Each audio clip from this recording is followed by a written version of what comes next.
ஆடி முதல் வெள்ளியையொட்டி தமிழகத்தின் பல்வேறு கோயில்களில் சிறப்பு பூஜைகள் நடைபெற்றன.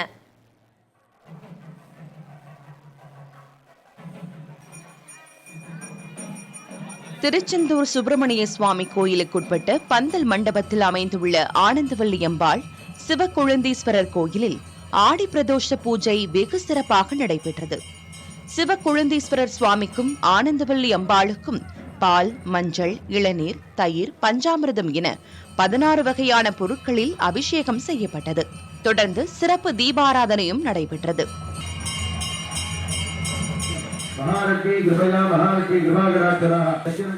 வேதாரண்யம் அருகே தோப்புத்துறை வடமரைக்காடர் கோயிலில் ஆடி முதல் வெள்ளியை ஒட்டி திருவிளக்கு பூஜை நடைபெற்றது.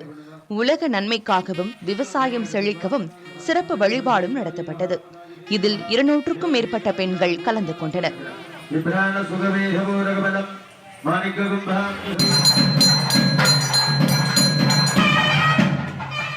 காரைக்காலில் ஆடி முதல் வெள்ளியை ஒட்டி புகழ்பெற்ற கைலாசநாதர் கோயிலில் அம்மன் சந்தனக்காப்பு அலங்காரத்தில் பக்தர்களுக்கு அருள் பாலித்தார்.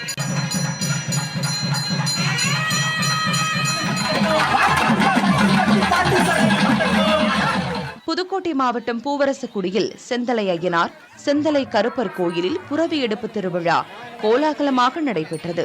அறந்தாங்கியிலிருந்து கொண்டுவரப்பட்ட மண்ணாலான குதிரை, காளை சிலைகளை மேளதாளங்கள் முழங்க சுமார் 5 கிலோமீட்டர் தூரம் தோள்களில் தூக்கிச் சென்று கிராம மக்கள் வழிபட்டனர்.